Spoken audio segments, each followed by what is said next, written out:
Hello everyone, ഇന്നത്തെ എൻ്റെ പുതിയ വീഡിയോയിലേക്ക് എല്ലാവർക്കും സ്വാഗതം. അപ്പോൾ ഞാൻ ഇപ്പോൾ ഉള്ളത് മല്ലം ശ്രീ ദുർഗാ പരമേശ്വരി ക്ഷേത്രത്തിലാണ് കേട്ടോ. മല്ലം ശ്രീ ദുർഗാ പരമേശ്വരി ക്ഷേത്രം നമ്മുടെ കാസർഗോഡ് ബോവിക്കാനത്തിനടുത്താണ്. അങ്ങനെ നമ്മൾ ഫാമിലി ആയിട്ടാണ് മല്ലം ശ്രീ പരമേശ്വരി ക്ഷേത്രത്തിലേക്ക് പോയത്. അങ്ങനെ ഇതാ നമ്മൾ തൊഴുതു പ്രാർത്ഥിച്ചു. എന്നിട്ട് അവിടെ ഒരു പുഴ പോലെയുണ്ട് കേട്ടോ. അങ്ങനെ നമ്മൾ കാലും കൈയൊക്കെ കഴുകാൻ വേണ്ടിയിട്ട് ഈ പുഴയിലേക്ക് ഇറങ്ങി കേട്ടോ. അങ്ങനെ ഇതാ അതിൻ്റെ അടുത്ത് തന്നെ ഒരു നാഗത്തിൻ്റെ അമ്പലം കൂടിയുണ്ട്.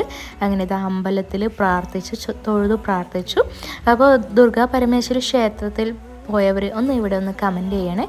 നമ്മുടെ ദേവി ക്ഷേത്രമാണ് കേട്ടോ. അപ്പോൾ നമ്മൾ ഫാമിലി ആയിട്ടാണ് പോയത്. അപ്പോൾ ഞാൻ റീലിന് വേണ്ടിയിട്ട് കുറച്ച് ഷോട്ടും കാര്യങ്ങളൊക്കെ എൻ്റെ അനുജൻ എനിക്ക് എടുത്തു തന്നു. അപ്പോൾ എൻ്റെ ഔട്ട്ഫിറ്റ് ഒരു ട്രഡീഷണൽ ടൈപ്പ് ഓഫ് സാരിയാണ് കേട്ടോ. എനിക്ക് ഭയങ്കരമായിട്ട് ഈ സാരി ഇഷ്ടമായി. അപ്പോൾ അത് അടുത്ത പുതിയ വീഡിയോ ആയിട്ട്